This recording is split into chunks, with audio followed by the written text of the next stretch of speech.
Welcome to today's edition of Weather to Watch. It's Thursday. It is the 10th of July, roughly 1/3 through the month, and the two players that are still very active are severe thunderstorms and also the possibility of flooding. On the severe thunderstorm front, the areas just off from yesterday's activity are really under the gun, including some tornado watches, severe thunderstorm watches in effect through parts of Iowa and Nebraska. We'll detail that activity. And then rain shifts around, but generally speaking, we're still looking at patches of excessive rain, which could cause flash flooding. This varies. It could be the East Coast. Later on in the weekend, it could be parts of Florida and also Texas. Parts of Texas may be under the gun once again. Let's dive in. Severe thunderstorms remaining quite active. As you can see on the map here, we've got several areas of threat, the Northeast, the Carolina region, but certainly this catches your attention. A level 3 out of 5 severe weather threat. That's the enhanced threat. Let's zoom in on that. That's basically in western Iowa, parts of eastern Nebraska. So Des Moines not quite in that threat area, but of course this is just like a tornado watch or a severe thunderstorm watch in or close to the designated area. So definitely we'll be taking a little closer look at that. But this level 2 area covers a large chunk of real estate from eastern Colorado all the way up into Iowa, including much of Nebraska and a good chunk of Kansas. Unlike the other days, the tornado threat is actually a little bit higher. There's a 5% tornado risk right where that enhanced area is. So that is the reason for the enhanced part of the outlook, basically. So that same area of Iowa and Nebraska under the gun for a possible tornado here this evening. And also the 2% risk goes all the way over into Illinois and parts of Wisconsin as well. NATOcast agrees that using the 18Z model data, which is the 1 o'clock data, it paints a pretty graphic picture of some tornado threats there. 5% risk, again, right along I-80. Basically, maybe a little bit north of that particular interstate. There's also a high wind risk, and that's this area here where you see the hatched area right here.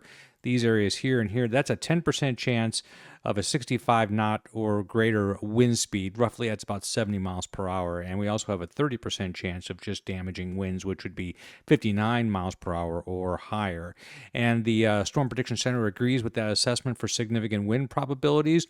It puts it in this corridor here that covers basically the level 2 area, stopping short of Des Moines, but again, in and close to. But we're talking about Omaha, Sioux City, Iowa, also down to Lincoln and parts of northeast Kansas as well.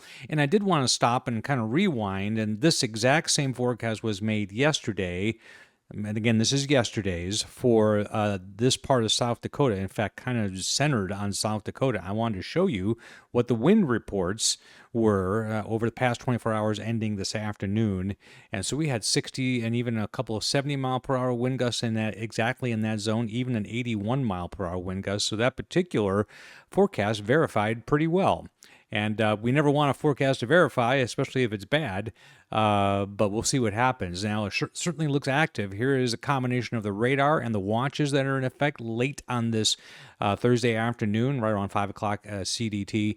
And we've got this tornado watch here and a couple of severe thunderstorm warnings in connection with that. Again, keep in mind that warnings are going to be useless if you see this video. So just for planning purposes only. They will move and expire, of course.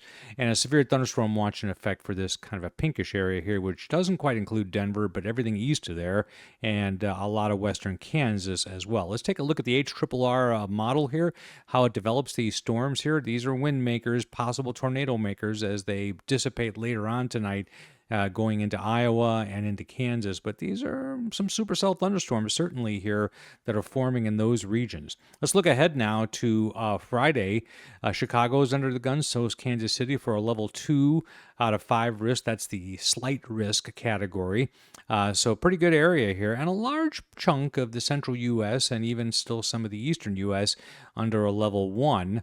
If we go ahead to Saturday, the intensity of the situation decreases a little bit, but the Great Lakes states and also West Texas, parts of Colorado, and New Mexico. Here's NIU's Severe Supercell Composite Index. So this is the week of July 17th through the 23rd, still showing the hotspot in almost the exact same areas we just showed you. So pretty active. It's been a while since I talked about this. Our tornado count for 2025 1,324. When you compare that to the trend here over the last couple of years, way ahead. That's only at 1038. So, roughly about 300 more than we would see this many days into a typical year, at least typical as defined by recent trends. And I just want to show you this. This is centered on July 8th. This is any severe probability. So this is the Storm Prediction Center put this together. What's the chance of any tornado, hail, high wind probabilities through the early part of July like this? So this darker red here is about a 5. Let's see, it's 1, 2, 3, 4, 5, 1, 2, 3, 4, 5. It's kind of a hard to read that scale. Yeah, about a 5% risk area there in Kansas and Nebraska. Also in the Carolinas, too. And the forecast I just showed you actually lines up very well with that particular chart. Well, we still can't rule out heavy rain hazards. So this is basically a guidance that shows where they think flash flood guidance may be met within 5 miles of a point. So a slight risk area is about 15% chance of that happening up here in Iowa, Illinois, Wisconsin, Nebraska, and also this area that just continues to get rain, storm after rainstorm with a stalled out front. Even portions of Vermont, New Hampshire have a slight risk. Now, yesterday in this area here, there was a moderate risk. Fortunately, they haven't pulled the trigger on that. But there is a flood watch in effect for these areas here south of Richmond in southern Virginia. Raleigh is pretty much center of this watch. Greensburg, North Carolina is in, so is Durham. And we also have another watch. This was just recently hoisted for this area that is, it's going to be a rough night because we've got flash flood possibilities, tornado possibilities, and high wind possibilities, all in this corridor from Des Moines back over to Omaha and through much of eastern parts of Nebraska. Again, here's I-80 right here. So right along there and a little bit to the north. We'll just take one radar stop here. This is a radar loop out of North Carolina, South Carolina. And you can see there's been some wind reports. That's what this is right here. A couple of severe thunderstorm warnings. That one, this one right here, right around Raleigh, actually. And these are fairly slow-moving storms forming in very rich moisture environments. So that's why the concern for local, 2-inch totals or more from any of these thunderstorms. The rain hazard for Friday shifts into the Chicago area, Des Moines, back to Kansas City, kind of looping around like that. Again, that's that slight risk. And then on Saturday, this expands. My town here is Springfield, so we're in that. So is much of Oklahoma and a good chunk of Texas. And unfortunately, this is, again, areas that certainly don't need any more rain, as you are well aware, in the hill country, which would be right around here. It's something that everybody's going to be watching very carefully. So let's try to see what the rain totals are going to be here. So you can see these are 2 to 3 inch totals here through northeast Oklahoma, parts of southwest Missouri, and down here in around the Lubbock, Texas area, maybe 2+ inches of rain next 5 days, and then the swath from Iowa to Chicago. And this map does not show central Texas yet, but I can tell you that this purple line is the dividing line. So it doesn't quite get into those areas that were hard hit over the next 5 days, but it is certainly something worth watching very carefully. Then we have Florida, which I didn't want to ignore here. Now, this is actually a 5-day total, but it's mostly late Sunday and Monday. So we've got 4-inch totals around Orlando and down in southwestern parts of the state of Florida, maybe 4 to 5-inch totals down there as well. Here is the heavy rain hazards map. Just pick your area and your dates. I tried to code these the same. So if you live in the front range of the Rockies, 15th through the 16th, and also from Kansas straight up into Minnesota and Wisconsin. On the 13th, before that actually blossoms, a little smaller area here. Still a little bit of wet weather out in the northeast, and there's that Florida threat that will continue to the 13th through the 16th. Okay, let's take a look at the national visible satellite image. You can see the thunderstorms blowing up over Nebraska and increasingly over Kansas now. Just some pretty good air mass thunderstorms developing there in Florida. The frontal boundary I showed you on radar is very obvious as well. If we take a look at the 500 millibar flow, hot ridge of high pressure down there in southern parts of California and Arizona. We'll show you the heat that's going on down there here in a moment. We have weak little weather systems, little trough right here, another one right here. Actually, this is actually a vorticity center or a center of spin that was actually caused by thunderstorms that formed previously. And so it's actually helping to enhance thunderstorms out ahead of it. I'd be worried about that if I were in Wisconsin and northeast Iowa, because these are often kind of sleeper little systems that produce isolated but significant severe weather. Here's the surface map that goes with that. So again, in summer, we don't really feature strong lows or highs, but we do have frontal boundaries, and much of upstate Michigan and Wisconsin, even though their clouds are increasing because of the showers and storms, are actually pretty cool today for this time of year behind that front right there. We'll zoom in on that part of the world here so you can watch the loop for yourself. We had some thunderstorms earlier that formed there, and those are more just showers now in a band, but these are the new active ones right here. As you can see, the cauliflower top on these. And this is the area, and you can see the spin. Look at that. In the clouds right here. So this is what they call a mesoscale vortice. Basically, it's thunderstorms that actually exist in a way that actually forms a mini low in and of itself. And you see the storms that are blossoming out ahead of that and a little bit south of that. That's something worth watching. Well, here are the hot temperatures. Extreme heat warning for southeastern portions of California. Phoenix included in that, but not quite in Tucson, not quite in Vegas. There are heat advisories in effect for the central areas of California and an extreme heat watch for that little sliver of Northern California there. At 3 p.m. Pacific Daylight Time, temperatures were above 110 degrees. In fact, 115 is showing up quite often. Vegas was 106 degrees, but it's dry heat, right? Actually, it is for the most part here, but lots of 100-degree temperatures. If we look for the next couple of days, not much changes. So the high temperature, as forecast by the National Weather Service for individual sites, still has these highs near or even approaching 110 degrees in the valley area there.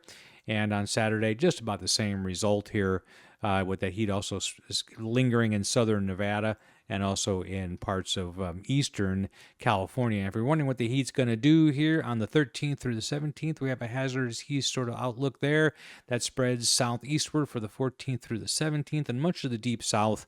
But as far north as Memphis or maybe Charlotte has a hazardous heat kind of outlook, I guess you could say, for that same period, 13th through the 17th.